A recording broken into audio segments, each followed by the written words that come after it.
कृष्ण गोकुळी जलमला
आनंद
कृष्ण गोकुळी जन्मला दुष्ट कळकाप सुटला होता कृष्णाचा अवतार आनंद करती घरोघर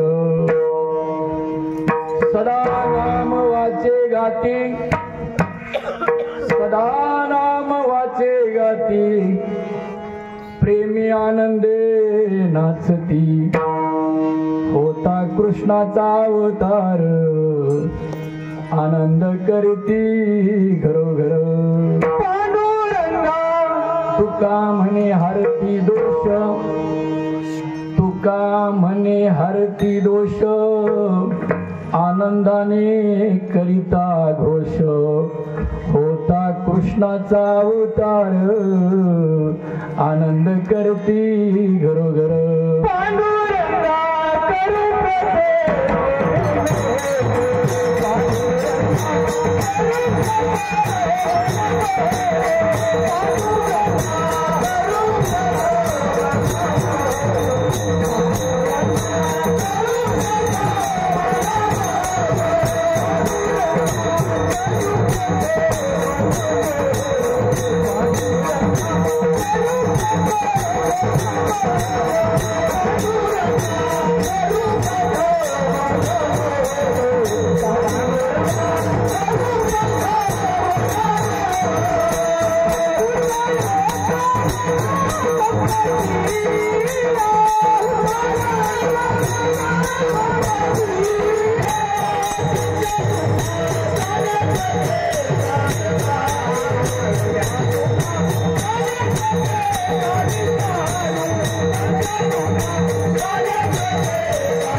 होय सकळ विद्येची अधिकरण जीवन श्री गुरु चरण स्मरणीया ओम नमो ज्ञानेश्वरा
सद्गुरु तुकया ज्ञानदीपा नमो सद्गुरु सच्चिदानंद रूपा नमो सद्गुरु भक्त कल्याण मूर्ती नमो सद्गुरु भास्करा पूर्ण कीर्ती ढाला ढाला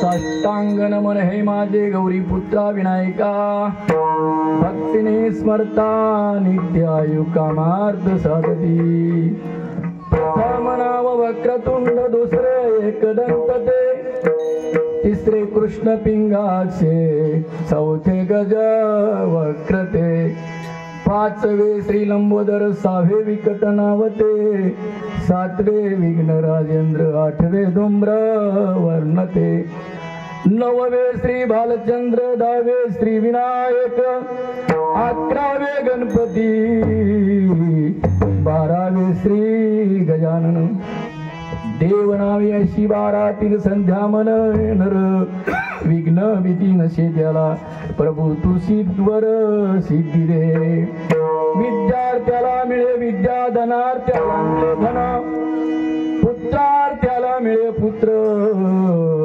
मोक्षार्थ्याला मिळे गती जपता गणपती स्तोत्र तया मिळे वर्ष सद्गती नारदाने रचिले झाले संपूर्ण स्तोत्र हे श्रीधराने मराठीत वाजण्यापिले विठ्ठला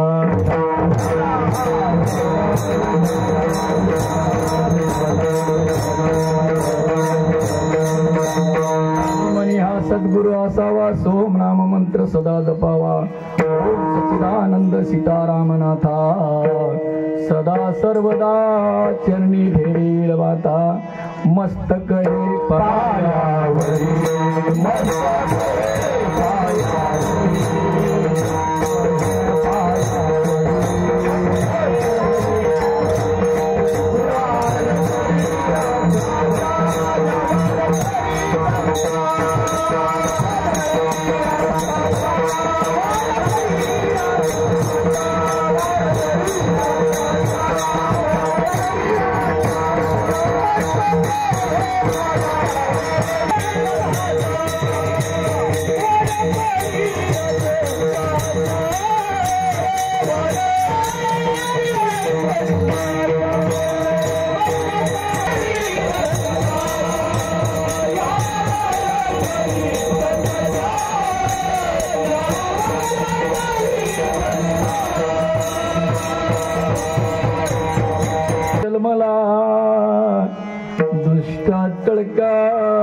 सुटला होता कृष्णाचा अवतार आनंद करती घरोघर प्रस्तुत प्राप्त कीर्तन रूपी सेवा अखंड हरिनाम सप्ताह काळेवाडी 35 वर्षे आणि या सालाबाद प्रमाणे अखंड चाललेले अखंड हरिनाम सप्ताहाची अखेरची प्रसादाची संगतीची सेवा सर्व ग्रामस्थ मायबापांच्या कृपाशीर्वादाने आईवडिलांच्या पुण्याईनं पंढरीस परमार्थाच्या कृपेने आणि साधू संतांच्या आशीर्वादानं मला मज पामर आहे काय थोरपण पायाची या वाहन बरी या प्रमाणानुसार सेवा करण्याची संधी मिळालेली आहे। ही सेवा प्रसादाची आहे आणि त्यानिमित्त या ठिकाणी आपल्याला या जगद्गुरु तुकाराम महाराजांच्या कालेच्या प्रकरणामधील ही सेवा आहे।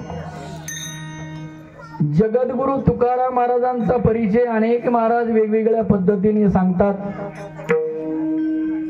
मी सांगताना मी या पद्धतीने सांगतो, जया पुजिले आदरे पांडुरंगे इमानस्त केले प्रयाण प्रसंगी। आपण म्हणतो ना शेवटचा दिवस गोड व्हावा, तसं जगद्गुरु तुकाराम महाराजांच्या बाबतीमध्ये जया पुजिले आदरे पांडुरंगे इमानस्त केले प्रयाण प्रसंगे तनु मानवी दिव्य रूपीच केली न त्यागी दिये दिवे लोकाशी नाशिवंत ध्येय असणारा सुद्धा जगद्गुरु तुकाराम महाराजांनी नामाच्या सामर्थ्यावरही नाश होऊन दिला नाही। अशा जगद्गुरु तुकारामांचा कालेच्या कीर्तनासाठी प्रसंगासाठी हा निवडलेला 4 चरणाचा अभंग आहे. विठाला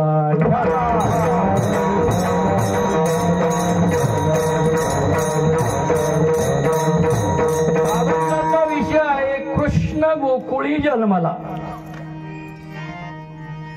त्याचा परिणाम काय झाला, त्यानंतर तो ज्या ठिकाणी जन्मला तेथे कोणत्या प्रकारचं परिवर्तन झालं, ते परिवर्तन झाल्यानंतर ते परिवर्तन कोणत्या स्वरूपामध्ये झालं आणि ते केल्यानंतर फायदा काय झाला, असे 2-4 फायदे तुकाराम महाराज आपल्याला या अभंगामधून सांगण्याचा प्रयत्न करतात. म्हणजे कृष्ण गोकुळात जन्मला, परिणाम मथुरेत असणाऱ्या दुष्ट कंसावरती झाला. ज्या गोकुळात जन्मला तो अवतार कृष्णाचा होता, म्हणून प्रत्येक घरामध्ये आनंद साजरा केला जातो. आनंद साजरा करत असताना त्याचं मुखामध्ये सतत नाम घेतलं जात होतं आणि घेत असताना मात्र जसं आपण म्हणतो ना, गाये नाचे उडे आपुलिया छंदे मनाच्या आनंदी आवडली, लाज भय शंका दुरावला मान नकळे साधन या परत. रात्रीच महाराजांनी सांगितलं भक्तीमध्ये लाजायचं नाही. महाराजांनी पण छान अभंग घेतला होता, साधा वया भक्ती गाज नाही लाज धरी, प्रेमी आनंदी नाचत. आणि अशा प्रकारे त्यांनी जे आनंदाने नाचत असताना भगवंताच्या नामाचा घोष केला. परिणाम काय झाला, तुका म्हणे हरती दोष, नकळत आपल्याकडून दोष घडतात. आपण विचारल्यावर म्हणतो मी काहीच वाईट केलं नाही, पण नकळत झालेलं असतं की नाही. अगदी धर्म राजा सुद्धा त्यामधून सुटलेला नाही. आणि अशा प्रकारे त्या भगवंताच्या नामामध्ये एवढं सामर्थ्य आहे. तुका म्हणती म्हणे हरती दोष, आनंदाने करीता घोष. पण तो घोष कसा केला पाहिजे, आनंदाने केला पाहिजे. या प्रकारे जगद्गुरु तुकाराम महाराजांना या अभंगामधून सांगायचं आहे. झालेला भावार्थ विठाला.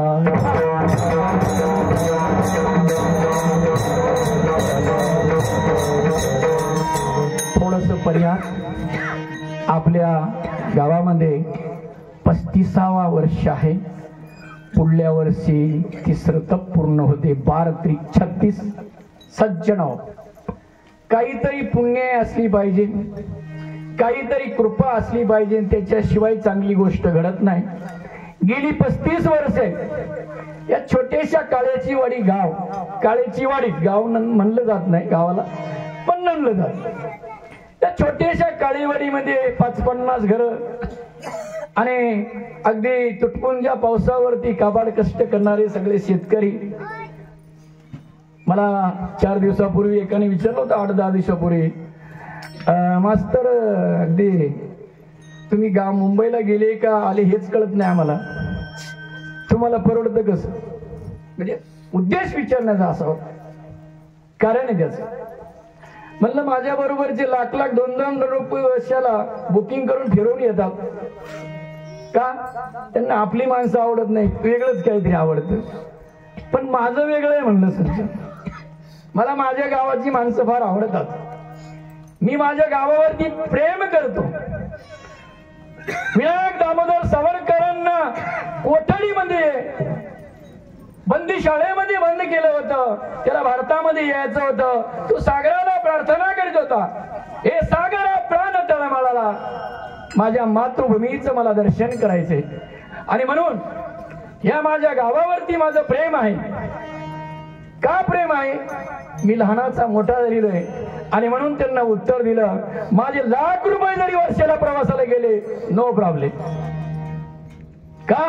नंतर मला आल्यावरती त्यांनी मला जवळ घेतलं पाहिजे. नाहीतर संपल्यावरती सर्व्हिस संपल्या आल्यानंतर नातच राहत नाही ना, अंतर पडलं. आणि म्हणून सज्जनो, अशा प्रकारे 35 वर्षे या गावामध्ये आदरणीय हरिभक्त परायण बाबूराव महाराज काळे यांनी आतापर्यंत परमार्थ तुमच्या बरोबर चालवला. आतापर्यंत आणि योगायोगाचं काय असतं म्हणतात ना, इवलेश्वर रोप लाविले द्वारी त्याचा वेलू गेला गगनावरी. एक बाबूराव महाराज 35 वर्षे परमार्थ या काळेच्या वारीमध्ये चालवत होते आणि दुसरे बाबूराव योगायोगाने उगवले. टाळ्या वाजवले. त्यांचं मी दर्शन घेतो दोघांचंही. आणि त्या बाबूराव महाराजांनी तर अतिशय कमाल केली. 3 वर्ष पंढरपूरला नेलं सर्वांना. जे आले नाही ना त्यांनी या वर्षी या, मी पण जातो त्यांच्या बरोबर. पंढरपूरला नेलं आणि त्यांना पंढरपूरला हे सगळं कार्य करण्यासाठी त्यांच्याच वयाचे सवंगडी हे सगळे जमलेले आहेत. त्यांचे सवंगडी आता खाली आहेत पण यांचे सवंगडी आता उभे आहेत. उत्कृष्ट गायनाचं काम करतात. एकनाथ महाराज काळे, पोपट महाराज मातेले, वा बोलायचंच नाही. या गावामध्ये 4 कीर्तनकार, 4-5 मृदंगचारे, श्रोतू वर्ग, महिला मंडळींनी काकड्यामध्ये उत्कृष्ट काम करतायत. अक्षय काय चाली गातायत. काकड्याची आरती त्यांच्याकडेच असते, हे मागे सरतात. अशा प्रकारे परमार्थाचा मळा या काळेवाडीमध्ये फुललेला आहे. सच्च माऊलीनं म्हणलेलं आहे, जयाने घातली मुक्तीची गमांदी, मिळविली मांदी वैष्णवांची. नाथ संप्रदायाची परंपरा होती, एकानीच एका अनुग्रह द्यायचा. माऊलीला ते पटलं नाही. आपले गुरु मोठे दादा हक्काने विनंती केली, दादा मला हे मान्य नाही, गुरुदेव हे मान्य नाही, मी कशासाठी जन्माला आलेलो आहे. प्रतिदाताईने घेतलेला अभंग होता, अवघाची संसार सुखाचा करीन आनंदे भरीन ती. माऊलीने यासाठी जन्म घेतला आणि अजूनही माऊली आहे. पण त्यासाठी काय करावं लागेल माहिती का? नामा म्हणे ग्रंथ श्रेष्ठ ज्ञानेश्वरी, एक तरी ओवी अनुभवावी. दररोज ज्ञानेश्वरीची एक तरी ओवी वाचली पाहिजे. तुकाराम महाराजांच्या गाथेमधला एक तरी अभंग वाचला पाहिजे. मी दररोज वाचतो. आजचा प्रसंग सांगतो. ज्ञानेश्वरीची अशी ओवी होती. पहिला अध्याय 33 ववी पासून तर 50 ववी पर्यंत वृत्तांत असा आहे. माऊलीनं सांगितलं, आता ज्ञानेश्वरी तयार झाली. शब्दांचं सामर्थ्य बदललेलं आहे. आमाधन शब्दांचीच रत्ने, शब्दांचीच शस्त्र यत्न करू. शब्दाला सौंदर्य दिलं माऊलीनं ज्ञानेश्वरी नंतर. आणि तुकाराम महाराजांचा आजच्या वाचनातला अभंग होतो, घडे संत संग, घडे दुष्ट संग, पडे भजनात भंग. काय देखिले आज म्या देखिले, सांग माझ्या विठ्ठला. सज्जन हे करत असताना आपल्याला काय फायदा आहे? आपण संगत चांगली केली पाहिजे. लक्षात घ्या, संगतीमुळे जीवनाचा खेळ बदलला जातो, खेळ सुधारला जातो. संगत चुकली, तुम्ही कोणत्याही क्षेत्रामध्ये जा. अगदी बघा, सर्वसामान्यपणे ड्रायव्हर मुलगा आहे म्हणल्यानंतर समोर मुलीचा वडील म्हणतो नको नको नको, आज तर नको ड्रायव्हरला मुलगी द्यायला, कारण सांगत नाही. पण याच्यातही काही होऊ शकतं, बदल होऊ शकतं. आमच्यात गावातले अगदी अनपढ न शिकलेले आमचे चुलत बंधू तुकाराम मातेले काही शिकले नाही. करतोय का नाही से काय माहिती, पण त्या क्षेत्रामध्ये आयुष्यभर नोकरी केली. पण कुठे चुकला, कुठे फसला, याला कारण होतं, संगतीचं कारण होतं. सर्वांना माहितीये, काळेची वाडीत गावाला आल्यानंतर हरिभक्त परायण बाबूराव महाराज काळे यांच्या सहवासात बसायचे. संगतीची ताकद माऊलीने हरिपाठात सांगितलेली आहे. संतांच्या संगती मनोमार्ग गती, अकळावा श्रीपती. संगत संतांची केली तर भगवंत प्राप्त झाल्याशिवाय नारायण आहे. हे सामर्थ्य संतांच्या संगतीमध्ये आहे.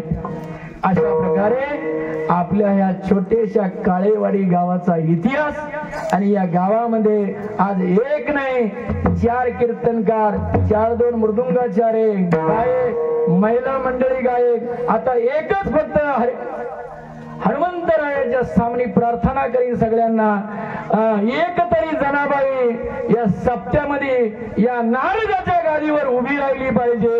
हे जर घडलं ना, अरे इतिहास घडला या आपल्या पठारी भागामध्ये काळेवाडी या गावाचा, तेव्हा ती घडवणं तुमच्या हातामध्ये. छत्रपती जसा जिजामातेने घडवला, कशाला सीबीएस पॅटर्नला पाठवता आणि कशाला त्या सेमीला पाठवता. मी मराठी माध्यमाला शिकवतो. अरे मराठी माध्यमच्या मुलांना जी इंग्रजी येते ना सज्जन, ती सेमी वाल्याला येत नाही आणि सीबीएस पॅटर्न वाल्याला येत नाही. मी 10वीला इंग्रजी शिकवतो, अनुभव आहे माझा. आणि म्हणून जर आपल्याच बाजूला संप्रदायाची काय शाखा विकसित, रात्री महाराजांचं कीर्तन ऐकलं असेल, शब्द सुद्धा बाजूला गेला नाही. त्यांनी विचारलं, त्यांनी थोडस टच केलं, महाराज कीर्तनात उभे राहत होते, आज टाळावर नाही. पण त्याचं कारण होतं सज्जनो, ते एका संप्रदायाचे सद्गुरू आहेत. आणि आमचा नियम असा आहे, कोणताही सद्गुरू गुरुपदाला गेलेला सर्वसामान्य आपण त्या लेवलचे नसेल तर खाली बसलं पाहिजे. मी आदराने त्यांच्या पुढे बसून त्यांची चिंतन सेवा सुंदर प्रकारची ऐकली. अशा प्रकारे आपल्याकडे सगळ्या सुविधा झालेल्या आहेत. मुलींना टाका, मुलांना टाका, म्हणजे पुढे उद्भवणारे प्रश्न आपल्या जीवनामध्ये येणार नाही. असो, आजचं कीर्तन असं आहे, भक्ती ज्ञाना विरहित इतरा गोष्टी न विचाराया. पण थोडासा भावनेच्या भरामध्ये जसं म्हणतो ना, घरचे भेटल्या मग बोलायचं थांबत नाही. हे माझे घरचे, विठाला विठाला.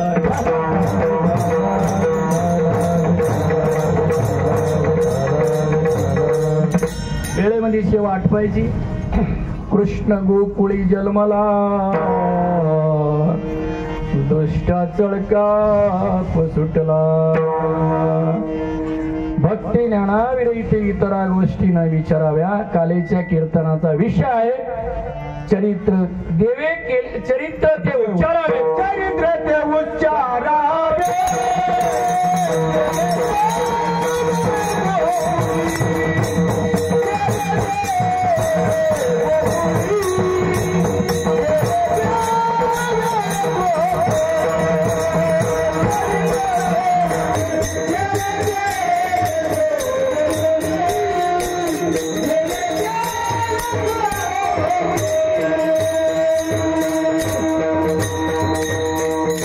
फक्त गोकुळ आहे.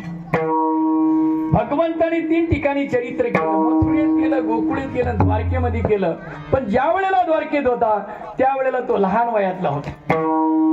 आणि या 3 ठिकाणापैकी गोकुळातलं चरित्र का आवडतं, तो वयाने लहान होता. आपण लहानपणाचा कधी मुक्का घेऊ शकतो, म्हाताऱ्या माणसाचा घेऊ का? पण त्याच्यात अपवाद आई आहे बरं का, सांगतो. याच्यामध्ये अपवाद आई. आई आपला मुलगा किती मोठा झाला, पण भेटल्या मात्र आई मुक्का घेतल्याशिवाय राहत नाही. कारण ते मुक्क्याचेच प्रेम त्याच्या गालावरती असतं. आणि याला फक्त अपवाद कोणी? आई. विठाला विठाला.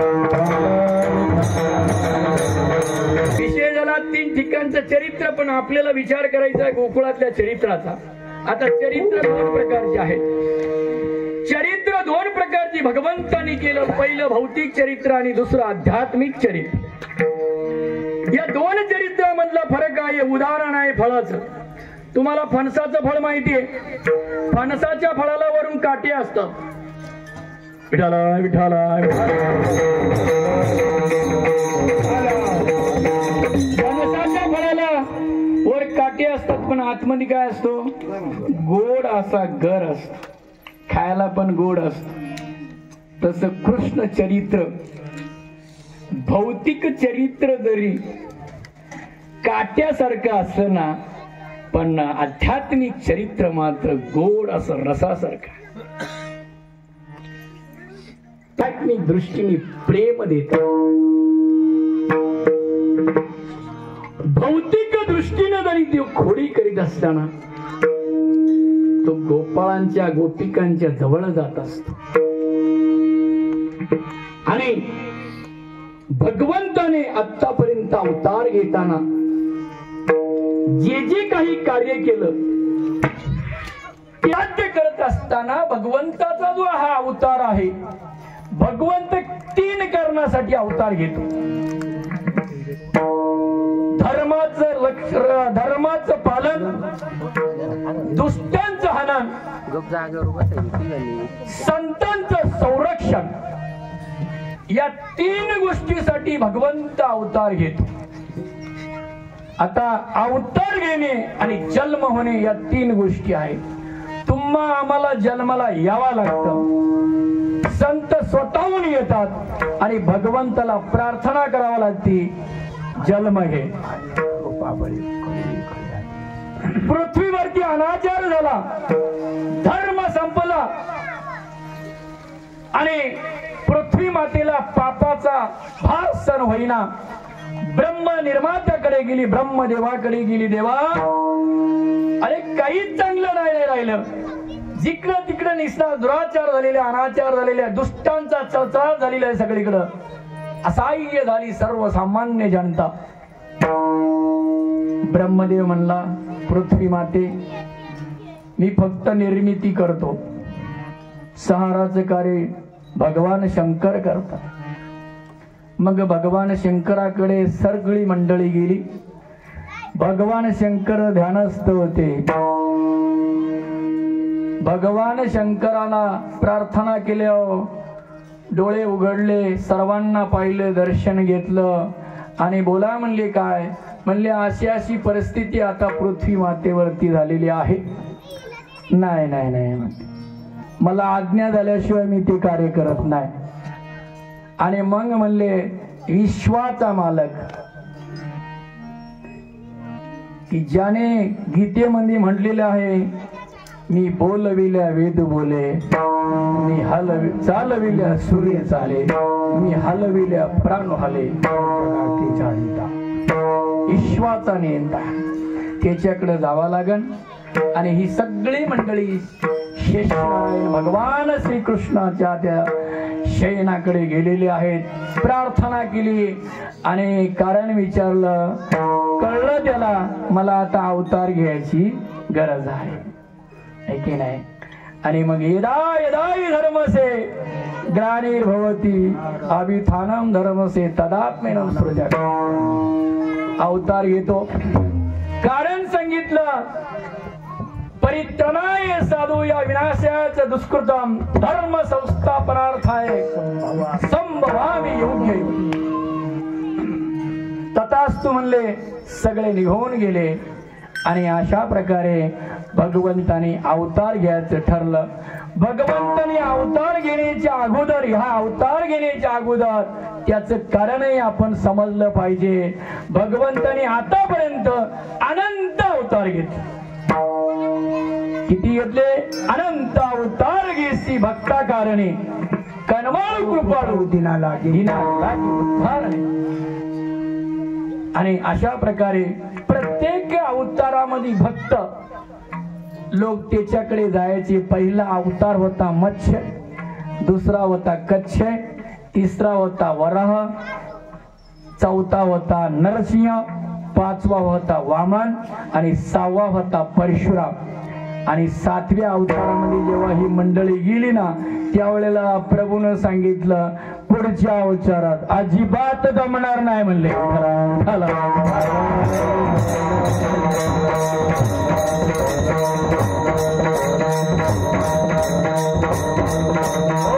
त्यांनाही माहिती होते प्रभू रामचंद्र काय होते. आपल्याला माहिती आहे, एक वचनी, एक पत्नी आणि एक बाणी. इथं आपल्याला अडचण येणार. भक्त म्हणले, आता काय अडचण आहे? पुढच्या अवताराचं कारण सांगता. पण भगवंताचा तो अवतार काय म्हणला जातो? मर्यादा पुरुषोत्तम प्रभू रामचंद्र. म्हणलं, मला ह्या अवतारात मर्यादा आहे. थोडक्यात, ज्याने 8 राजन भरले ब्राह्मण मारले का खडा टाकायचा. आणि त्याला साधूची कृपा झाली. साधूनं नामस्मरण करायला सांगितलं. नामस्मरणाच्या ताकदीनं त्याला एवढं ज्ञान प्राप्त झालं. आणि नंतर गुरुला विचारलं, नारद महर्षीला, आता मी काय करू? काय कर? ज्याचं नामस्मरण केलं तो 60 वर्षाने या पृथ्वी तलावरती अवतीर्ण होणार आहे. पण त्याने अवतार घेतल्यावरती वागायचं कसं ते लिखित कर, कारण तुझं नामस्मरण केलेलं आहे. तुझ्या नामाची ताकद कळली पाहिजे. तुझ्या नामाची जर ताकद कळली नाही तर ईश्वराचं काय होईल? आणि वाल्मिकानं जे लिहिलं ते प्रभूला 7व्या अवतारामध्ये करावं लागलं. नाहीतर सांगितलं की तुला वनवासाला जायचंय, काय करू शकला नसता राम. अरे रामाने बाण मारला तर तो कावळा भिरभिर फिरत बसला. म्हणला माझा बाण फुकट जात नाही. मग काय कर, एक डोळा घालवतो म्हणला तुझा, पण माझा राम, माझा बाण हा बाणच आहे. अशा दुष्ट पाप करणाऱ्या माणसाने लिहिलेले राम कथा. म्हणला मी मर्यादा पुरुषोत्तम राम आहे, मला या जन्मात करता येणार नाही. मग पुढची अवतार. आणि मग वचन दिलं, भगवंताने वचन दिलं, मी पुढच्या जन्मामध्ये काय वेगळे करीन, तुमचं सर्व कार्य पहिलं करीन आणि मग जन्माचं कारण करीन. जन्माचं कारण त्या अवताराचं कारण माहितीये, पण तुम्हा भक्तांना मी 7 जन्म फक्त तुमची भक्ती घेतली, पण तुम्हाला काही दिलं नाही. आता मी काय करतो, पुढील जन्मामध्ये तुम्हाला जे हवं आहे ते देईन. आणि विशेष 4थं कार्य, धर्माचं पालन, दुष्टांचं हनन, साधूंचं रक्षण. आणि 4थं कार्य 8व्या अवतारामध्ये भगवंताने जर कोणतं केलं असेल तर प्रेम देण्याचं कार्य केलं. प्रेम सुख देई, प्रेम सुख देई, प्रेमाविना नाही समाधान, नाही समाधान. आणि सज्जनो, भगवान श्रीकृष्णाने पुढल्या अवतारामध्ये, या अवतारामध्ये सुरुवातीला जे कार्य केलं ते प्रेम देण्याचं कार्य केलं. आणि सांगितलं तुम्ही कुठे जन्म घ्या, मी गोकुळेमध्ये अवतार घेणार आहे. ज्या ठिकाणी मी अवतार घेणार आहे त्या ठिकाणी जन्म घ्या. मग या गोपी आहेत, गोपाळ आहेत, वृक्ष आहेत, झाड आहेत, राजवाडे आहेत, सगळं काही, डोंगर आहेत, पर्वत आहेत, आपल्या आपल्या ठिकाणी जाऊन बसले आणि सगळेजण वाट बघत होते. आणि शेवटी त्यांचा योग आला. आणि तो योग तुकाराम महाराजांनी अभंगाच्या कृष्ण गोकुळी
गोकुळी जन्मला. कृष्ण गोकुळामध्ये जन्मलेला आहे आणि त्याचा परिणाम काय झाला, दुष्टा चळकाप सुटला. कंसाला कळलं, कंसाकडे धावत गेले सगळे रक्षक सज्जन. धावत गेले आणि सांगतायत आठवा आठवा. तो विचार करत होता की दोन पद्धतीनं त्या राजवाड्याला अगदी पहारा ठेवलेला आहे, डबल पहारा ठेवलेला आहे आणि आठवा जन्मनच कसा. पण ज्या वेळेला रोहिणी नक्षत्र 2 प्रहर रात्री आणि बुधवार दिवस श्रावण मास भगवंत अवतीर्ण झाले. त्या कारागृहामध्ये अवतीर्ण झाल्यानंतर ते होतानाच 8 वर्षाच्या रूपामध्ये अवतीर्ण झाले. दोघांनाही चिंता पडली, कारण 6 जणांचं काय झालं. आईवडील मुलांची काळजी असती की नाही. आईशी कळवळ्याची जाती करीला भाविन प्रीती. मुलगा जन्माला आलाय, पण काय होईल म्हणला. ते रडायला लागले. म्हणले काय बाबा, आतापर्यंत 6 मारले, एक गायब गर्भ झाला, आता तुला मारीन ना कवस. म्हणला आई काळजी नाही करायची. मी जन्मलो हे मरण्यासाठी जन्मलो नाही, मी जन्मलो आहे मारण्यासाठी जन्मलो आहे. तेव्हा तुम्ही चिंता करू नका.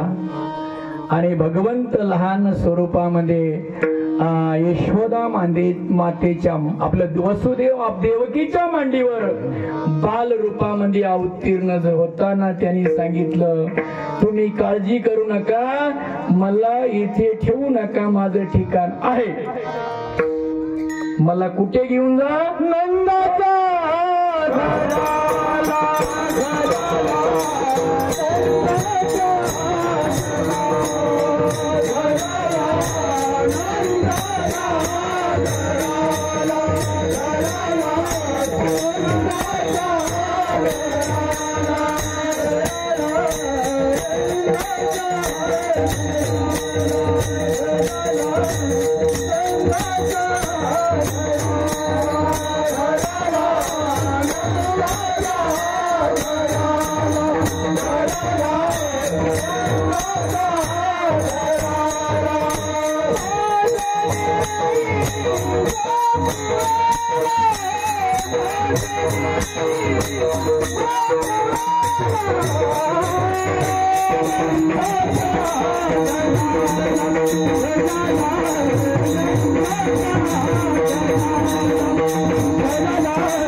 काय काळजी करता तुम्ही, फक्त देवाला उचलून तर घ्या.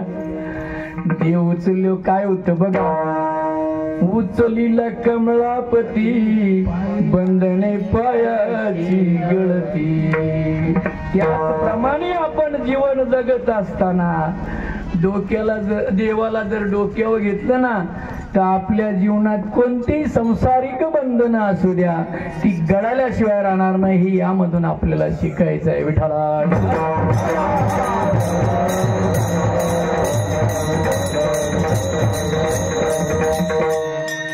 डोक्यावर भगवंताला घेतलं. त्याच प्रसंगी भगवंताने माया सर्वत्र टाकलेली आहे. सर्व झोपी गेले. भगवंताला घेऊन निघाले. प्रत्येक दरवाजा उघडायचा, पुन्हा बंद व्हायचा. शेवटी नंदाच्या राजवाड्यापर्यंत गेल्यानंतर अशीच परिस्थिती. तिथे गेल्यानंतर भगवंताला ठेवलं बालरूपामध्ये आणि तिथं जन्मलेली माया होती. त्या मायेला उचललं परत आणलं. येत असताना त्या बंदी शाळेमध्ये जेव्हा वसुदेव त्या मुलीला आतमध्ये घेऊन चालला होता ना सज्जनो, इथं फार महत्वाचा विषय. जसा एक एक दरवाजा आतमध्ये जात होता, तसा मागचा दरवाजा बंद होत होता. मागचा दरवाजा बंद होत होता. शेवटचा दरवाजामधून ज्या वेळेला देवकीच्या मांडीवरती ती मुलगी ठेवली, माया ठेवली ना, तत्काळ सर्वांच्या हातामध्ये बेड्या आणि झोपलेले रक्षक जागे झाले आणि आवाज मुलीच्या रडण्याचा आला. ती रडल्या धावत सगळे रक्षक काही आले आणि काही कंसाकडे गेले आणि धावत असताना त्यांच्या मुखामध्ये एकच शब्द, आठवा आठवा आठवा आठवा. ते कोटवर पडलंच होतं, बसलंच होतं. तिच्या जवळ गेलं, हे म्हणले, राजा आठवा आठवा आठवा. याला कुठं झोप लागली? कारण काळ जवळ आलेलं होतं, कालखंड जवळ आलेलं होतं. त्याला माहिती, जसं म्हणतात ना 9 महिने झाले 9 दिवस सांगितले होते, सावध राहायला लागते की नाही. 9व्या दिवसात कधी दिवस येईन सांगू शकत नाही. विठ्ठला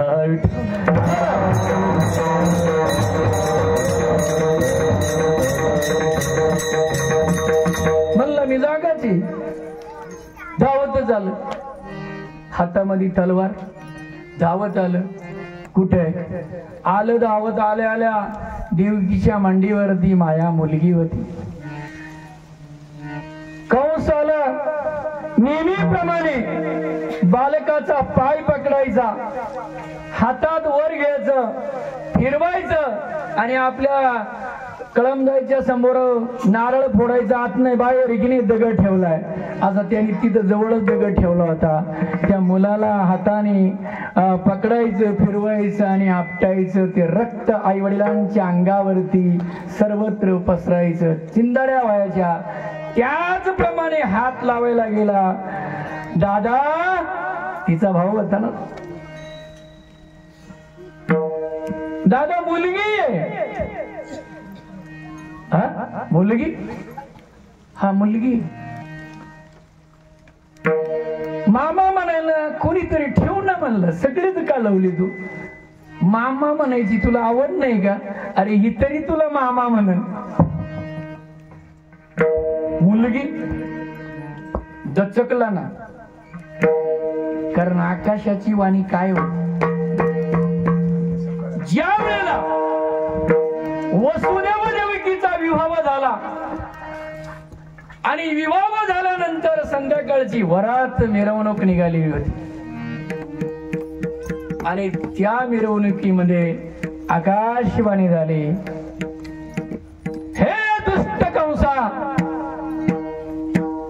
तुझ्या सख्या बहिणीची वर्वात आनंदाने मिरवत आहे, त्या रथाचं सरत्य तू करत आहे ना कंसा.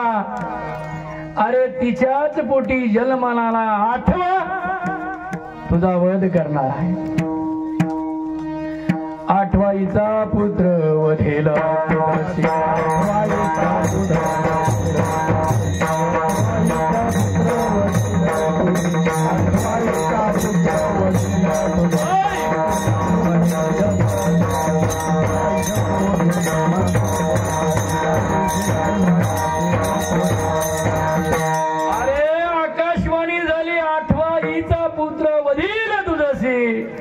ऐकून म्हणे रथावरून उतरला, कमरेची समशार वाढली आणि बैलीवरती उगारली. आपल्याला माहितीये माता मौल्यानो, लग्न झाल्यानंतर आपला पाठीराखा आपला पती असतो. वरातीमध्येच हात धरला वसुदेवाने त्या कंसाच्या तलवारीचा. सज्जनो, इथं काय घडतं? बारीक चिंतन आहे. त्या दुष्ट कंसाला पटलं कसं? वसुदेवाचं मत. इथं बारीकच चिंतन आहे. ज्याच्या पोटी जन्माला हा भगवंत आला होता, त्या वसुदेव देवकीनं तपश्चर्या केली होती, मागणी केली होती, देवा तू आमच्या पोटी जन्माला आला पाहिजे. आणि त्या वसुदेवाच्या पोटी जन्माला आलेला भगवंत होता आणि तो म्हणतोय, थांब कंसा. काय आकाशवाणी, आठवाईचा पुत्र वधील तुझशी. आठवाच मुलगा वधणार आहे ना, मग त्याच्यासाठी काहीतरी उपाय आपण करू शकतो. काय उपाय? बंदी शाळेत टाक ना. बाहेर जर गुन्हेगार लई चोऱ्या करायला लागला तर उपाय त्याला बंद करायचं आणि पारा ठेव. पटलं कोणाला? कंसाला. समोरचा भक्त होता. जसं म्हणतात ना, एकनाथ महाराजांवरती 108 वेळा थुकला पण संयम सुटला नाही. ताकद नामाची होती, ताकद भक्तीची होती, ताकद ईश्वर कृपेची होती. मान्य झालं कंसाला. मेवण्याला आणि बहिणीला बंदी शाळेत ठेवलं आणि कडक असा पारा ठेवला. आणि वाणी काय होती? आठवा हिचा पुत्र आणि ही तर पुत्री. लक्षात घ्या, तो दुष्ट कंस आहे, पण त्या दुष्ट कंसाचा सुद्धा विश्वास आकाशवाणीवरती आहे. आज लोक आपण आकाशवाणीवरती विश्वास ठेवलं का? बातम्यांना ऐकायला जर सांगितलं ना की शेतकऱ्यांना कर्ज माफ केले, लगेच लोक म्हणतात हा खरं नाही, काही नाही. ती पण आकाशवाणीची आणि ती पण आकाशवाणीच होती. म्हणजे आकाशवाणी केव्हाही होत्या आणि आजही होत्या. पण त्या दुष्ट कंसाचा सुद्धा विश्वास होता की पुत्र जन्मायला पाहिजे होता. इथं काहीतरी घोटाळा झालेला आहे, आपल्याला माहिती आणि अनुभव आहे. कोणताही चांगलं घडत असताना तिथे काहीतरी खरा पडतो. ही आजची गोष्ट नाही, द्वापार युग नाही, अगदी त्रेता युग नाही, सत्य युगापासून चालत आलेले. तर कलियुगामध्ये विशेष काय? हा तर कलियुग आहे, हरकत नाही. पुत्रीचे ना मग आपलं ते पहिलं उरकून तर घेऊ द्या. त्यांनी काय केलं? सज्जन नेहमीप्रमाणे मुलीचा पाय पकडला, गरगर फिरवला. पण ती कोण होती? देवाला सुद्धा न कळलेली माया होती. लग्न नवीन झाल्यावर जर मुलगा आईशी नाही बोलला तर आई म्हणती काय बायकोच्या मायामध्ये गुरु फाटलेला आहे. ती माया ती प्रत्येक ठिकाणी मायाच असते, सगळीकडे, पण कळत नाही. आपलं प्रमाण नाही का? माया वेगणी ब्रह्माला खरे. माया होती, सुटली ना त्याच्या हातातून आणि आकाशात गेली. अष्टभुजा देवीचं रूप प्रगट केलं आणि काय आकाशवाणी केली? तुझा लागी वदी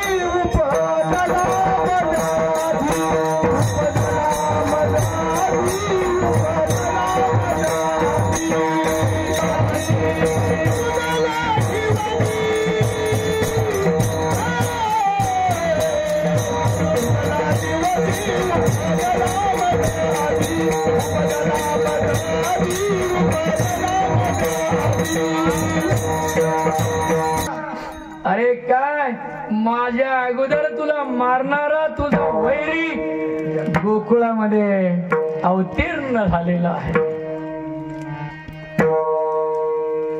भयचकित झाला दुष्टा चळका फसुटला. कृष्ण गोकुळी जन्मला दुष्टा चळका फसुटला. मग काय करायचं? म्हणले आता उपाय करायला पाहिजे ना. आता झालं ते झालं, लगेच मीटिंग. बरोबर, लगेच मीटिंग घेतली. पण आपण थोडस आता गोकुळामध्ये जाऊया. गोकुळामध्ये तो गेलेला आहे, तिथं काय घडलं तेही जरा आपल्याला समजून घेतलं पाहिजे. अभंगाचं सज्जनो दुसरं चरण.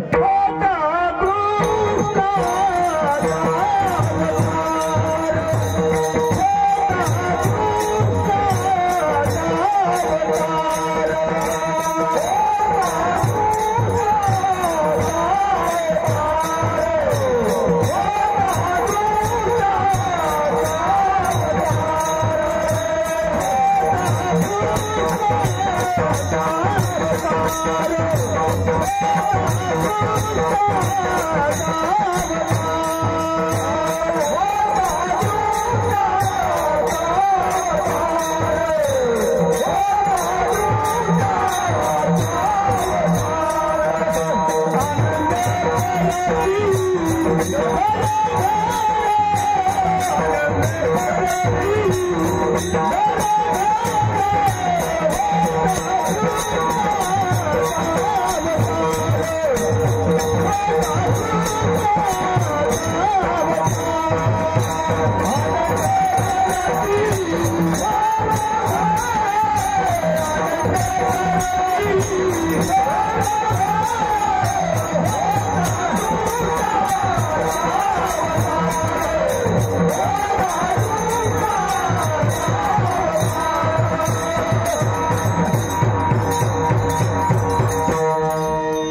कृष्ण अवतरण कुठे झाला, अवतीर्ण कुठे झाला? मथुरेमध्ये.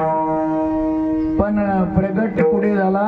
गोकुळामध्ये, आणि तोही नंदराजेच्या राजवाड्यामध्ये.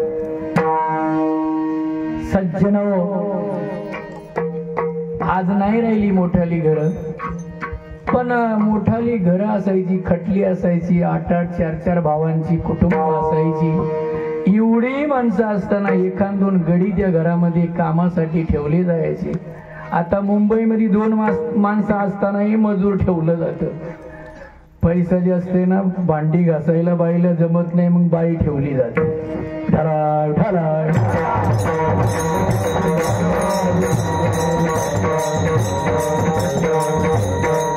कृपया हा जो प्रकार घडतो ना, त्या वातावरणामध्ये वाढलेली मुलं, त्या नोकरीवाल्यांना वाटत असं ना, आमची मुलं लय टॉपला शिकली, नोकऱ्या चांगल्या केल्या, पण त्यांनाही माहित असतं आपल्याला खायला कोणी घातलेलं आहे? नोकरारीने घातलेले. ओळख त्यांची आई वडिलांशी राहत नाही, आणि नोकरीला लागल्यानंतर ती लांब गेलं, त्यांना आपल्या आई वडिलांची कधी आठवण येत नाही, कारण संबंधच आई वडिलांनी ठेवला नाही, ते पैशाच्या मागे लागलेले असतात. असो नंदाच्या राजवाड्यामध्ये यशोदा मातेच्या कोटबंदीवरती तो बालकृष्ण आपले अंगठे तोंडामध्ये घालत आहे, जीभ बाहेर काढत आहे, आणि इकडं तिकडं पाहत आहे. लवकर वेळा लवकर कामाच्या घाईने उठलेली दासी, काम करणारी गवळण उठली, इकडं तिकडं बघायला लागली, आणि त्या यशोदा मातेच्या बाजूला हे बाळ दिसलं. ते बाळ काय सर्वसामान्य नव्हतं, देव होता. तो देव होता, ते काही सांगावं लागतं का मी देव आहे? आणि त्या गवळणीने पाहिलं, तिला सुचायलाच मागा. जसं भगवंताने कुरुक्षेत्रावरती अर्जुनाला विश्वरूप दाखवलं, त्याला दिसायलाच मागा काय. आणि तो कोण होता? त्या यशोदा मातेच्या शेजारी तोच होता. तो लहान असो मोठा असो, त्याच्यातलं तेच काही सर्वसामान्य आहे. गवळणीला सुचायला मागणं, काय करू काय करू, आणि मालकिनीची झोप कशी मोडू? बरोबर आहे की नाही? मालकाची झोप कशी मोडू? ती मग घाई गडबडीमध्ये त्या बाळाला पाहिलं सज्जन, आणि वाड्याच्या बाहेर निघाली, तर त्यांच्या राजवाड्याच्या समोर यमुनेच्या नदीवर पाणी आणायला जाण्याचा रस्ता असायचा. पूर्वीची गावं असायची, त्या गावाचा पाटील असायचा, त्या पाटलाचं असं घर असायचं की त्या गावामध्ये येणारा प्रत्येक माणूस पाटलाच्या घरासमोर जाईन असा त्याचा पाटलाचा घराणा असायचा, राजवाडा असायचा. आणि त्याचप्रमाणे या ठिकाणी सकाळच्या तांबड्यामध्ये सकाळच्या वेळेला गवळणींची पाणी आणायची लगबग असते, आणि ही गवळण त्या राजवाड्यातून बाहेर निघाली, आणि भेटन त्या गवळणीला सांगायला लागली, गवळण म्हणती गवळणीला, गवळण म्हणती गवळण.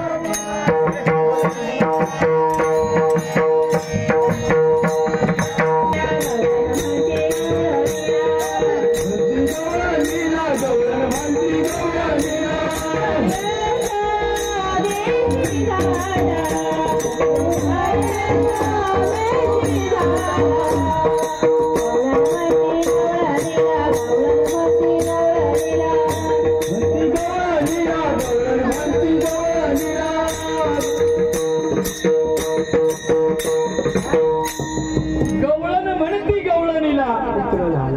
पुत्र झाला यशोदेला. जनाबाई काय म्हणाली? आईसी गलबन झाली, आईसी गलबन झाली, दासी दणी येन गेली गई बाई, दासी दणी येन गाडी गाडी गाडी गाडी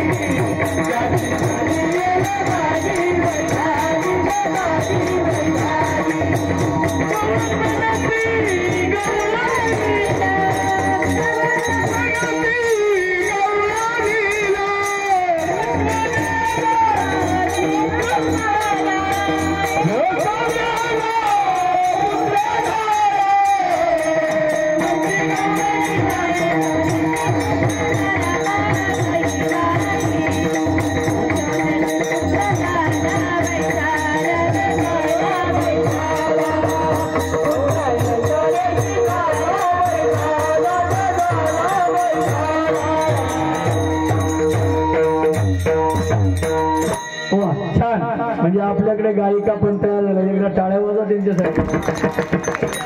अजून पण झाल्या पाहिजे सगळ्या. विठाला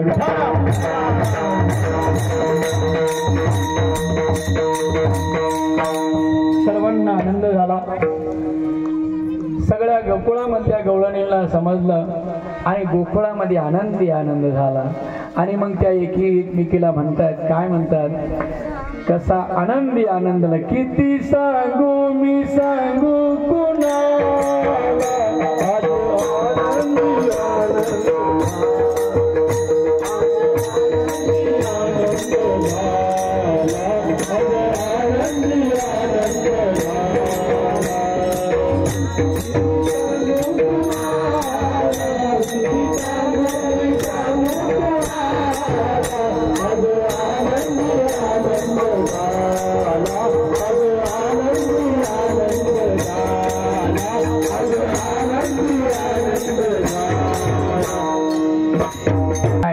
अवतीर्ण झालेला आहे.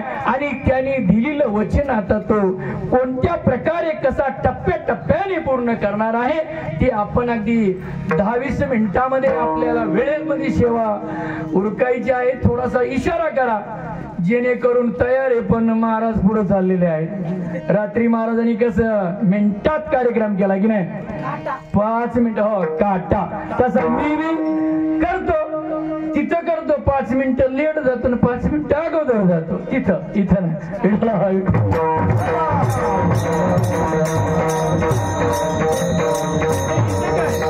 इथं काय होतं माहिती का? श्रोत्यांचा जो आनंद असतो आणि आपल्यामध्ये जो काय आनंद निर्माण झाला, देण्याचा आनंद असला पाहिजे. सच्ची हृदयामध्ये आनंद असला पाहिजे. आणि तो आनंद देण्यासाठी, तो स्वतः ठेवण्यासाठी नाही.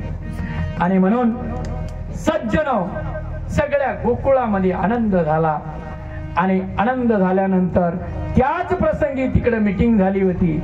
याला काहीतरी उपाय करायला पाहिजे. आणि मग त्या गोकुळ आपल्या मथुरेमधून लहानच असताना त्याच्यासाठी पुतना राक्षसीन स्तनामध्ये विष भरून आली होती. पण तिला काय माहिती नंदाचा राजवाडा. नवीन गावामध्ये गेले, कोणाचं घर कुठे थोडं माहिती, तिला माहित नव्हतं. पण ती गोकुळामध्ये आल्यानंतर गोकुळवासियांना विचारते. पण ती गवळणीच्या रूपात विचारते. सच्चनो गवळणी सुंदर, अलीकडे गोकुळ पलीकडे मथुरा, अलीकडे गोकुळ पलीकडे मथुरा, यमुनेला लपूर, यमुनेला लपूर, सांगना देवाचं घर किती दूर.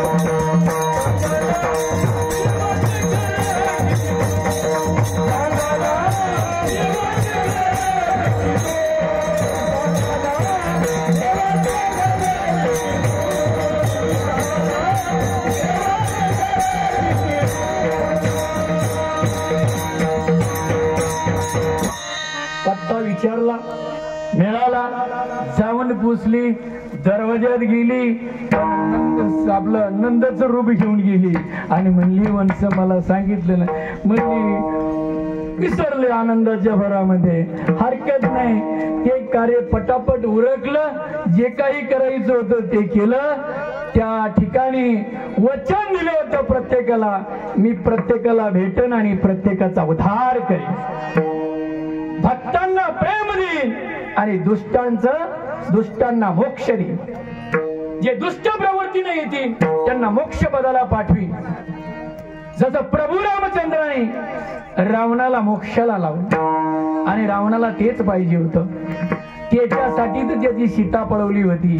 कारण त्याने विचारलं होतं मला मोक्ष मिळण्यासाठी काय करायला पाहिजे, म्हणला ईश्वराचंच खोड करायला पाहिजे आणि अशी खोड कर की तो तुझ्यापर्यंत आला पाहिजे.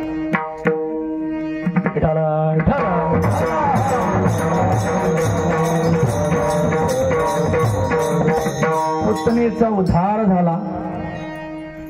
बातमी कंसाला कळली, काय करायचं. मग लहान मुलं असताना लोक नेहमी हे करत असतात, त्यांची जन्मकुंडली काढत असतात की नाही महाराज. ती जन्मकुंडली काढण्यासाठी महाबळ नावाचा राक्षस ब्राह्मणाचं रूप घेऊन गेला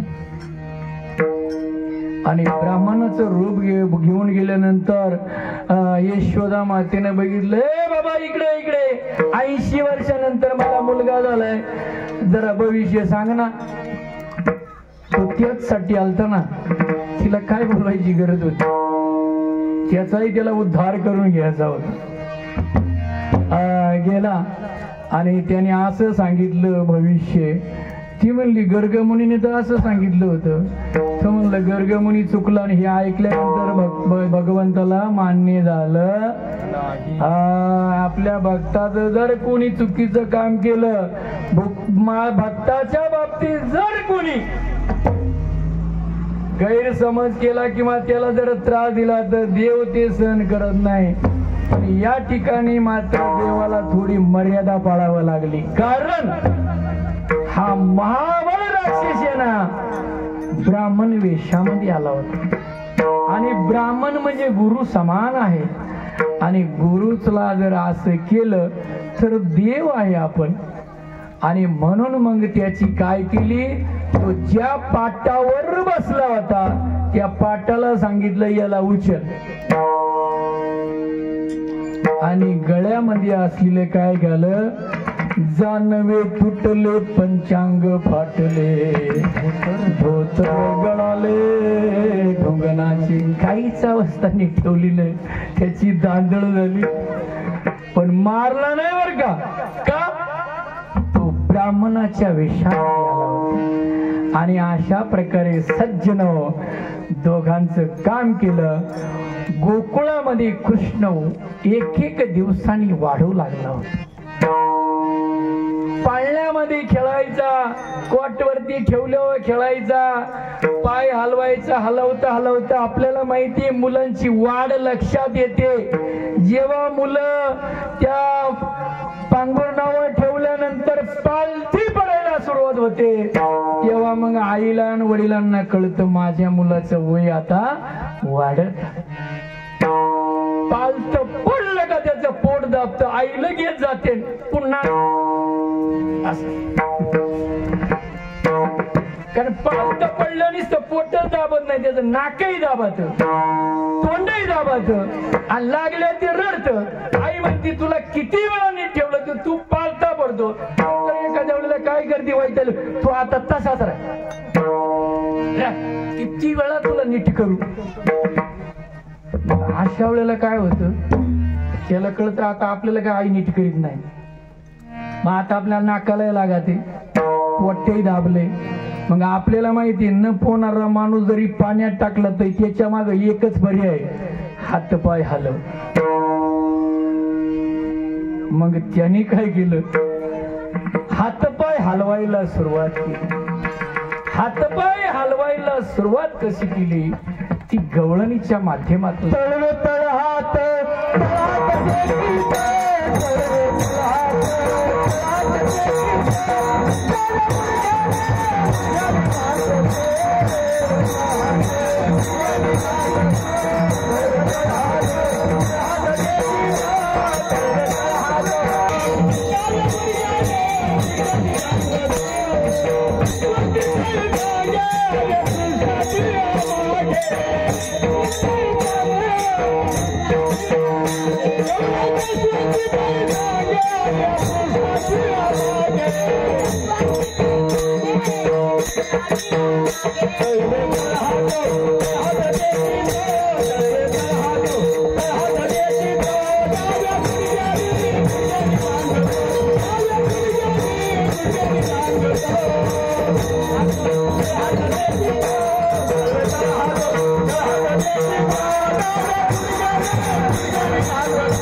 कल्पना समजून घ्या.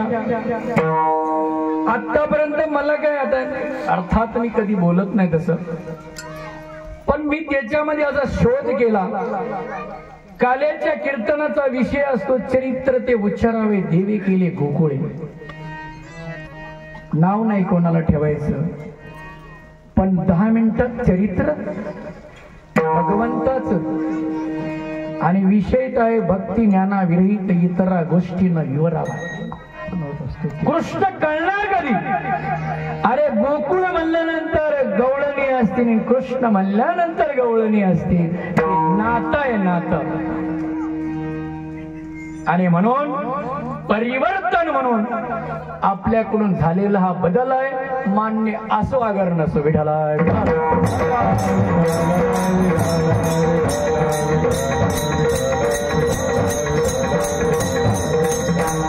तळवे तळहात तळहात टेकीत डाव्या गुडघ्याने रांगत. अशा प्रकारे भगवंत त्या नंदराजेच्या राजवाड्यामध्ये आहे. आणि गोकुळामध्ये कळल्यानंतर जसं एखाद्या घरामध्ये बालक जन्माला आल्यानंतर नातेवाईक त्या मुलाला पाहण्यासाठी येत असतं की नाही. चला बाबा पायाला जायचं, काहीतरी वाढून न्यायचं, म्हणजे आपण नेले आपल्यालाही काही मिळेल, अशा वेगवेगळे हेतू असतात. मग त्या गोकुळामधल्या एकेका घरातल्या गवळणी अशा टप्प्याटप्प्यानं बघायला येईल. आणि आल्यानंतर त्यांना त्या बाळकृष्णाला पाहिल्यानंतर काय व्हायचं कोणास ठाऊक, तिच्याकडे पाहतच राहील. मग इकडे विचारलं काय झालं, तू सारखीच पाहत राहते. मी आमचे कला अशोकराव एकाकडे सारखे बघत होते. त्याला म्हणलं काय? तो म्हणलं तुम्हाला त्याची बोलायची स्टाईल लय फार आवडत. विठाला विठाला.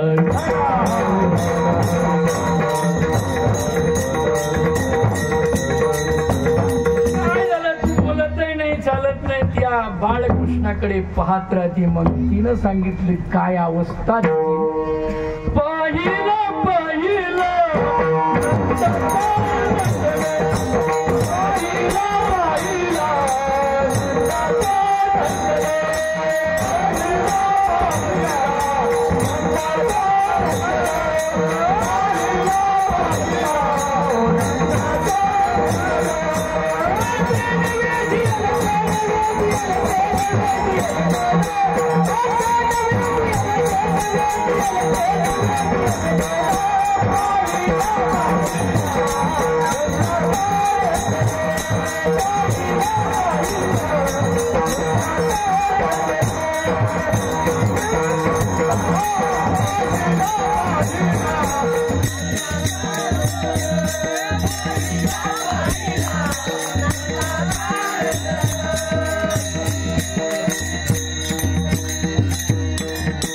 अवस्था काय झाली तिनं विचारलं. तेव्हा ती म्हणली तेने वेधी येले तेने वेधी येले तेने वेधी येले. मला सुचतच नाही, मी पाहतच राहिली. ते अशा अवस्था गवळणी ज्या वेळेला त्या बालकृष्णाला पाहायच्या अशी अवस्था. दुसरी गवळण की ज्या गवळणी नेहमी राजवाड्या समोरून जायच्या, यमुनेला पाणी आणायला चाललेले असताना अचानकपणे ती त्या दरवाजासमोर जात असताना बाळकृष्ण दरवाजामध्ये उभा आहे. आणि उभा असताना त्याच्या पायामध्ये पैंजण आहेत. कानामध्ये वाड्या आहेत. हा, कानामध्ये काय असतं हे सगळं कानामध्ये पायामध्ये बघितलं आणि तो असा पाय हलवत होता.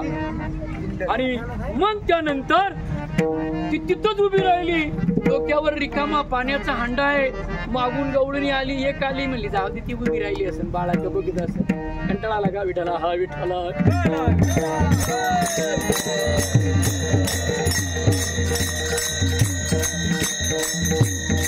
एकीनं बघितलं, दुसरीने बघितलं, तिसरीला वाटलं हिला विचारच पाहिजे काय झालं, का उभी राहिली.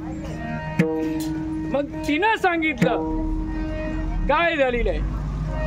तुमच्या ना ना ना ना ना ना ना वाज पाहिजे ना, तुमच्या ना ना ना ना ना वाज पाहिजे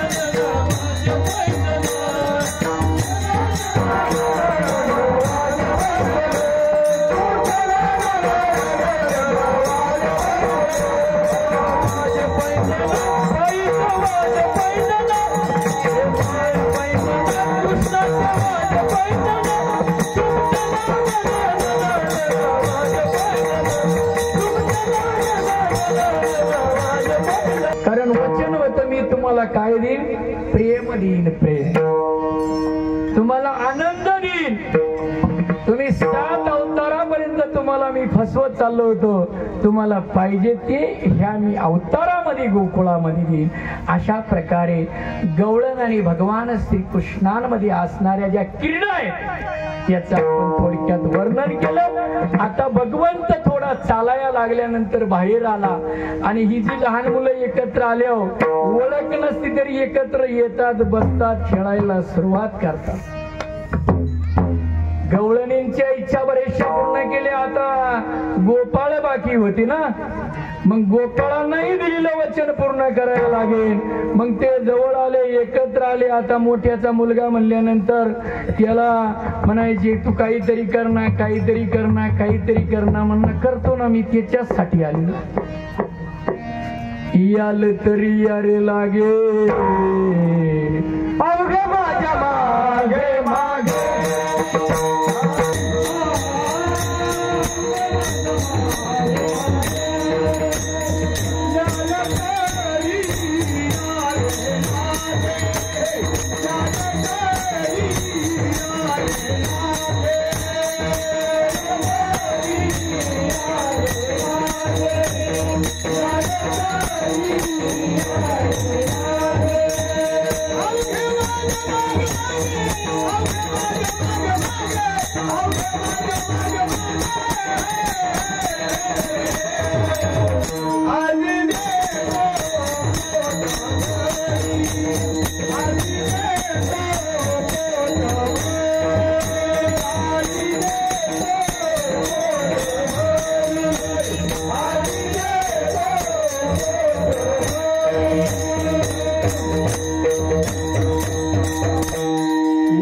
चला, पण त्याला नियम आहे. हळूहळू चला, कोणी कोणाची आजी देतो पोटभरी, पुरे म्हणाली. काळजी नाही करायची. मी वचन दिलेले तुमचं पूर्ण करणार आहे, तुम्हाला पोटभर देईन. मग आता उपाय काय? त्यांना काय द्यायचं होतं? दही दूध चारायचं होतं. मग दही दूध असं ठेवलं जायचं. कालीच्या कीर्तनाला हे का ठेवलं जातं? त्यावेळेला कृष्णाने फोडलं होतं आणि आज आपल्या साधू संतांना त्याच्यातला प्रसाद खाण्याचं भाग्य ही संतांची कृपा आहे, माऊलीची कृपा आहे. आणि मग तो आपल्या सवंगड्याला घेऊन जाताना सगळे झोपलेले असायचे. आणि मग तिथं ती दही अंडी कुठं ठेवलेली आहे ते शोधायचा. पण तेही करत असताना त्या गवळणीशी, त्या घराण्याशी सुद्धा काय करायचं असतं? आपलं कर्तव्य दिलेलं वचन पाळायचं असतं. मग आपण म्हटलेलं आहे त्याचं चरित्र वरून खोडीच आहे आणि आतून प्रेमाच आहे. मग त्यासाठी तो काय करायचा? आपल्या गोपाळांची इच्छा पूर्ण करायची आणि गवळणीची खोड करायची. मग त्या घरामध्ये तो गेल्यानंतर काय करायचं? दही दूध खाऊन माठ फोडितो, दही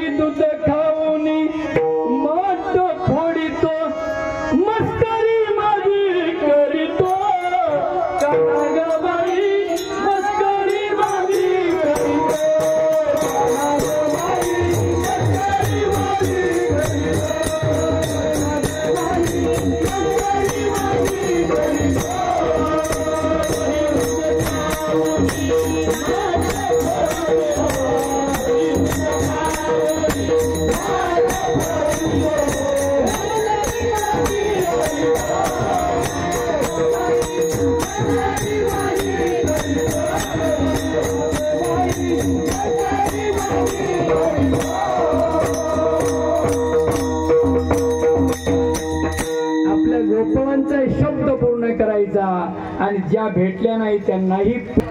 आता गवळणी बी असंच निमित्त करायच्या भगवंताचं प्रेम मिळवण्यासाठी. आता त्या कशा निमित्त करायच्या बघा. गवळणी पाण्याला जाताना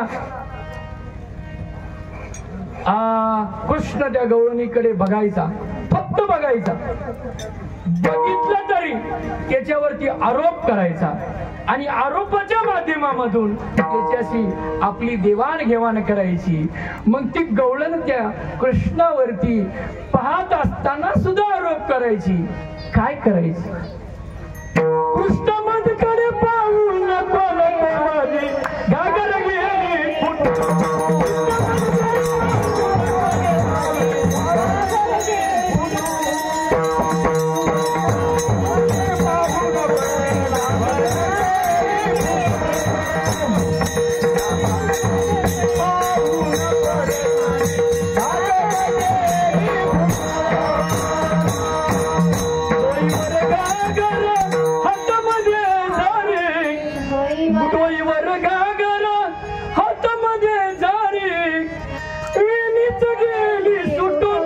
आता तुम्ही सांगा ना, कृष्णाने पाहिल्या वेणी सुटन का?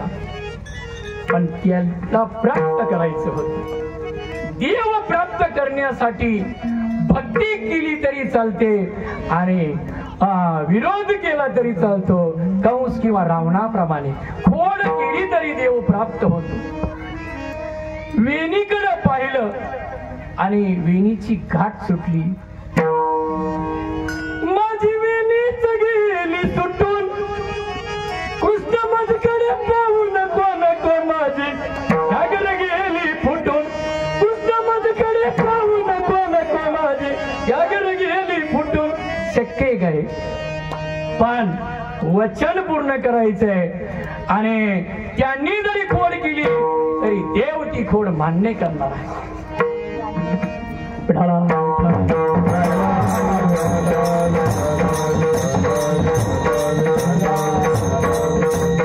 हा झाला रस्त्याचा प्रसंग. यमुनेच्या पाण्यावर डोहाच्या जवळ हंडा भरताना सुद्धा तिथं गवळणीनं त्याला सोडला नाही.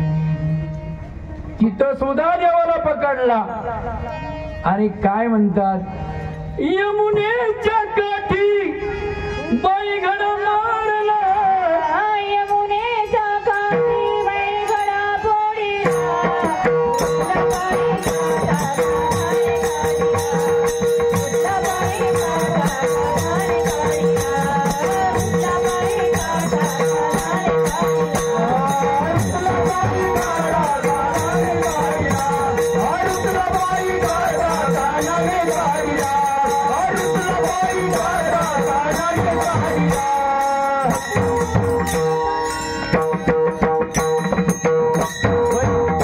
बैल सुधारणा आणखीन कीर्तन झाल्यावरती विठ्ठला विठ्ठला.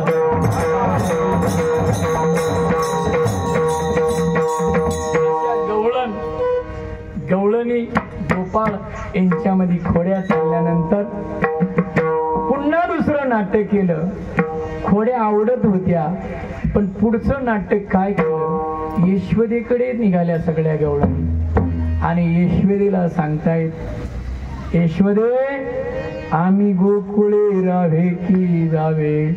अशा प्रकारे त्या भगवंताच्या घरी सगळ्या गवळणी गेल्या सज्जनो आणि तक्रार केली, फार त्रास दिला तुझ्या बाळकृष्णाने आणि लक्षात या, जर ती खरी आहे असेल ना, खरी माझा मुलगा चांगला व्हावा, चोर नाही, चांगला व्हावा. जर मुलाचा पहिला गुन्हा कळला आणि त्या आईने जर मुलाला शिक्षा केली नाही ना आयुष्याच्या उतार मायामध्ये त्याच्या सगळ्या खोड्या सहन कराव्या लागतात आणि म्हणून आई वडिलांनी वेळेत जागृत असलं पाहिजे. पहिल्या खोडीतच मुलगा पकडला पाहिजे. सगळ्या गवळणींची तक्रार ऐकली ना बाजूला दिसलेली काठी उचलली यशोदा मातेनं आणि काठी उचलल्यावर काय करणार होती आपल्याला माहितीये. कृष्णावरती काठी घेऊन धावली. विठाला विठाला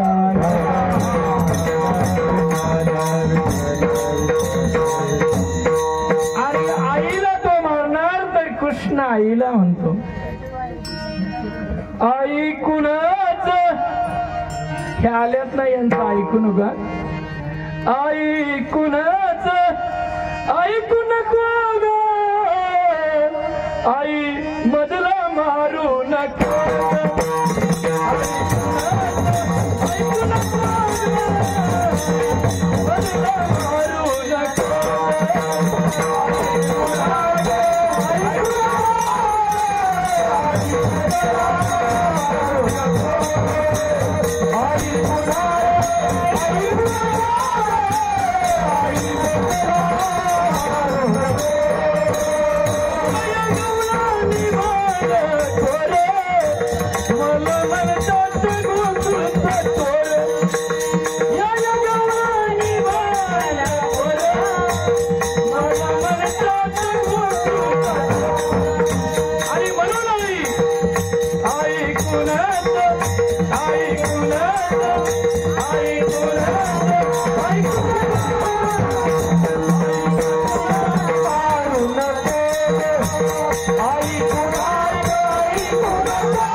कृष्ण सांगतो आईला.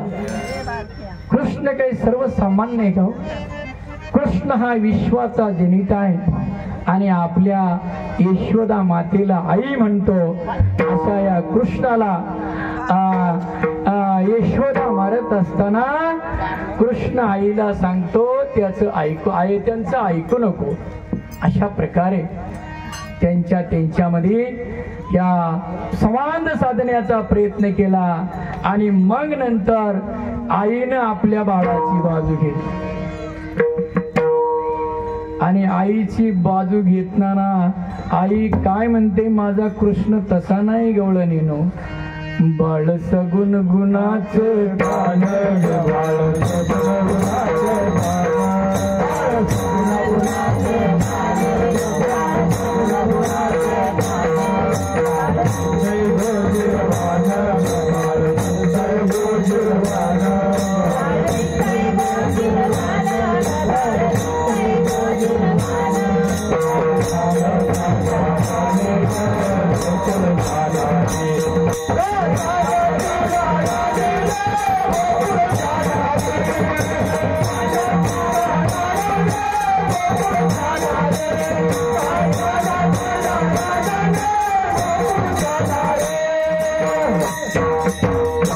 माझं बाळ सगुण गुणाचं आहे. ते रडतय आणि तुम्ही घराने काय सांगता. आई समजावून सांगते. असो नाविलाज झाला. असं प्रमाण वाढत गेल्यानंतर ती एक दिवस कृष्णाला जवळ घेते. बाळा इकडे आता एक काम कर. मला काय या लोकांच्या तक्रारी सहन होत नाहीत. फार तक्रारी झाल्या. आपल्याकडे दुसरा पर्याय आहे. आपल्याकडे बऱ्याच गायी आहेत म्हशी आहेत. तू एक काम कर त्या गायी वळायला तू रानात गेलं तर बरं होईल.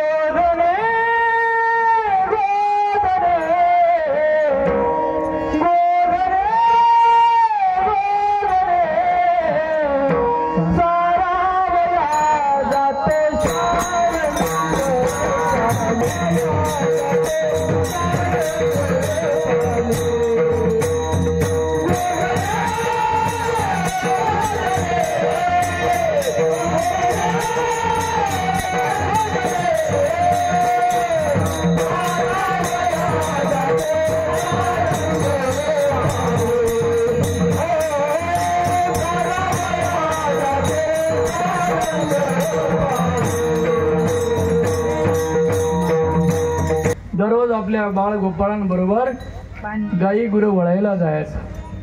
पण ते जात असताना सुद्धा आपल्याला एखादं काम दिलं ना, त्या कामामध्ये आळसीपणा नाही करायचा कधी. नाही तर पोरांनी बाकीच्यांची गुरं गेली राहणार तर हा मग गुरु सोडितो. बाकीच्यांची घरी याचा टाइम आणि याची गुरु सोडायचा टाइम आहे की नाही. काही जणांचं असतं, आता नाही राहिलं, पहिलं असायचं आपण लहान असायचं तेव्हा. काही जणांची घरी चालून येतात आणि हा गुरु सोडितोय कुठं रे चारायला. आणि नंतर शाळेत जायचा टाइम परत घेऊन येतो, बांधतो, दप्तर घेतो आणि शाळेत जातो. आपलं लहानपण विठाला हा विठाला.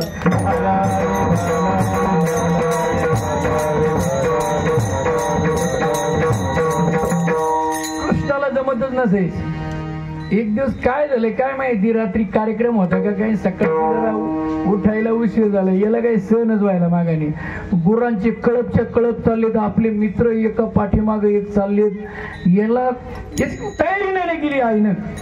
आता गुरं वळायला जायचं म्हणलं, हे नको का भाकर नको का बिन भाकरीचं जायचं. गेलं आई पशी धावत धावत आणि आईला सांगताय, आईला उठवतोय, ए आई दूर रानात गेल्या माझ्या गाई, दूर रानात गेल्या माझ्या गाई, गाई गाई मला जेवायला दे माझे.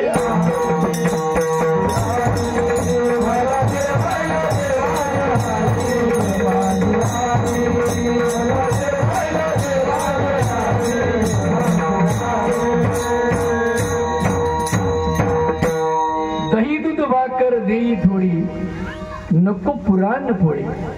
कारण तो राजाचा मुलगा होता. आई काय शिळी भाकर दी, हा आई काय मिरची भाकर दी. राजाचा मुलगा होता, त्याला पुरणपोळी सारखं जेवण असायचं. पण त्या दिवशी म्हणतो, आई मला पुरणपोळी नको, असं ते दिलं तरी चालेल. अशा प्रकारे भगवंत गुरं वळायला जात असताना वागत असायचा. यामधून आपण आपलं काम किती प्रामाणिक करायचं हे या कृष्णाच्या वागणुकीवरून आपल्याला शिकायचं असतं. विठाला विठाला विठाला. रानात गुरं वळत असताना आपल्याला माहिती, हे सगळे गुराखी काय करतात, गुरं एकत्र लावायची आणि एकत्र यायचं आणि काहीतरी खेळ खेळायचं. आणि खेळत असताना मग विटी दांडू असेल, चेंडू फळे असेल, आता त्याला क्रिकेट म्हणतात. तो खेळ कृष्णाचाच आहे. त्याला आता जागतिक स्वरूप झालं क्रिकेट, नाही ते चेंडू फळी त्याला म्हणतात. अशा प्रकारे त्या सर्वांबरोबर खेळ खेळायचा. हे दररोज चालायचं. आणि दुपारची वेळ आली का काय करायचं, खेळून गुरं वळून सगळेजण थकून जायचे सज्जनो. आणि थकल्यानंतर मग नेहमीचा फटरल्याप्रमाणे, अगदी ते आपल्यालाही माहिती आहे, आपण बरोबर नेलेली शिदोरी त्या वेळेमध्ये खात असतो. पण त्या ठिकाणी हे मित्र सगळे सवंगडी एकत्र असायचे.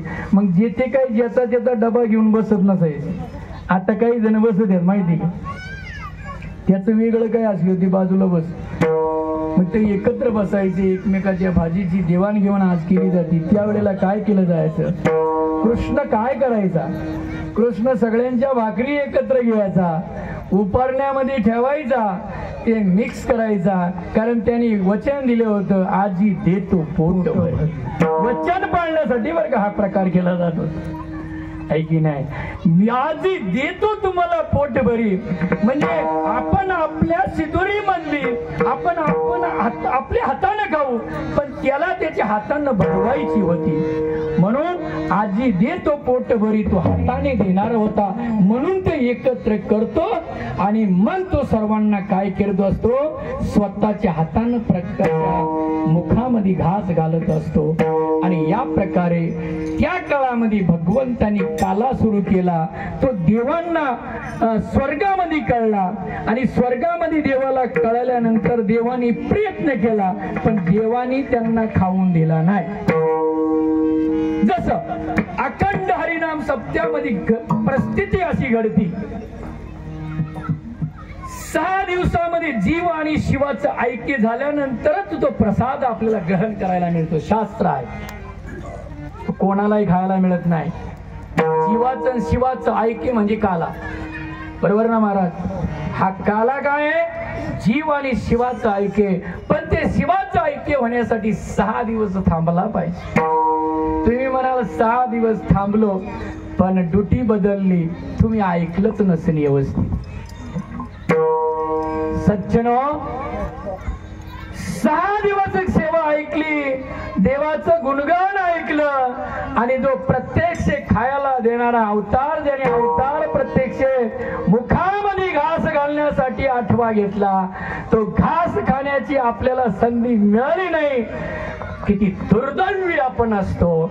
लोक म्हणतात इथंच नाही, आम्ही नेहमी बघतो अगदी मुंबई शहर असेल, कोणताही परिसर असेल, पण ते काही सर्वांच्या नशिबात नाही. अरे देवांना त्यांनी खाऊन दिला नाही, तर तुम्हा आम्हाला काय खाऊन देणार आहे? तो कृष्ण आहे, तो कृष्ण आहे. कृष्ण अमर्यादा पुरुषोत्तम भगवान कृष्ण आहे. प्रत्येक गोष्ट त्यांनी कोणाचीच ऐकली नाही, त्यांनी ऐकलं नाही. त्यांचं दुर्दैव त्या प्रसादाला पात्र ठरलं नाही. तो प्रसाद शेवटच्या दिवशी मिळतो. शेवटचा भगवान कृष्णाशी जेव्हा ऐक्य होतं, तेव्हाच तो घास मुखामध्ये भगवान कृष्ण स्वतः घालतो. आणि ते भाग्य जे काल्याचं कीर्तन ऐकतात, श्रवण करतात, त्यालाच भाग्यवान म्हटलं जातं. काला हा दुर्लभ आहे, त्यांनी देवांना नाही खाऊन दिलं, तर तुम्हाला काय खाऊन? पण देतो म्हणजे अगदी स्वतःच्या हाताने तोंडात घास भरवतो. कोणाला? ज्यांनी 6 दिवस प्रामाणिकपणे ऐकलं, निष्ठेने ऐकलं. शो म्हणून नाही, भक्ती म्हणजे शो नाही. भक्ती म्हणजे देवाला आवडे तो देवाशी करावा प्रकार. देवाला आपलं आचरण आवडलं पाहिजे, अशी भक्ती करा. मी देवासमोर जाताना लोकांना मी आवडलं पाहिजे, अशी भक्ती करू नका. ती भक्ती केली, देव तुम्हाला दर्शन देणार नाही आणि जास्त वेळ येऊन सुद्धा देणार नाही. तो देव आहे. आणि म्हणून सज्जनो, जे आहेत ते भाग्यवान आहे. भगवान श्रीकृष्णाच्या गोकुळामधल्या गोड गवळणी लीला चरित्र तुम्ही ऐकलेलं आहे. तुम्ही अधिकारी आहेत आजच्या कालेच्या प्रसादाचे, आणि तो आपल्याला काला या ठिकाणी खायचा आहे. आपण प्रथम ज्याच्या कृपेनंही कीर्तन सेवा चालते, परमार्थ किंवा सप्ताह चालतो, त्याचं भजन होणं गरजेचं आहे. उशीर झाला, एकदा पांडुरंगाचं भजन करा.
भगवंताने सर्व बाळगोपाळांना काला खाऊ घातला. आपल्यालाही आता भगवंत कोणत्या ना कोणत्या रूपाने, रात्रीच महाराजांनी सांगितले की नाही, कीर्तन जिथं असतं तिथं देव असतो. आणि कोणत्या कीर्तनाची जागा पांडुरंग,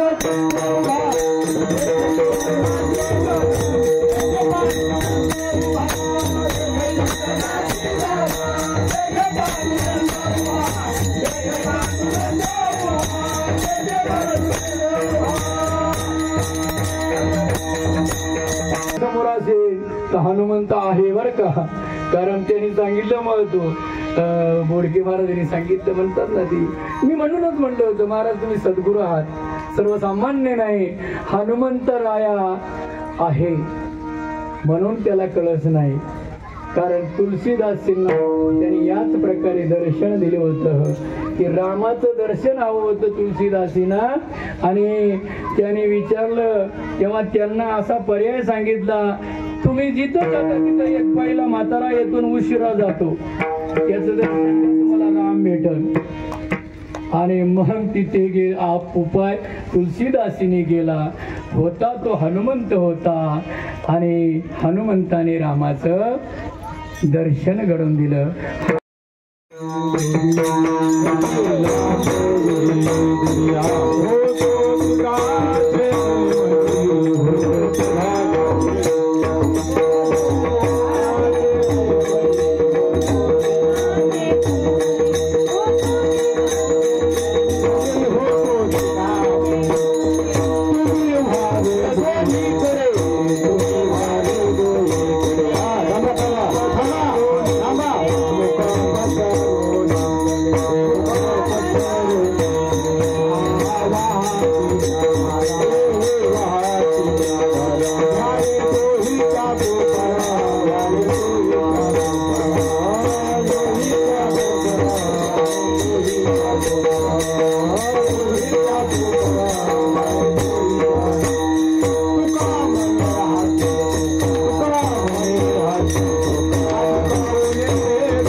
Thank you.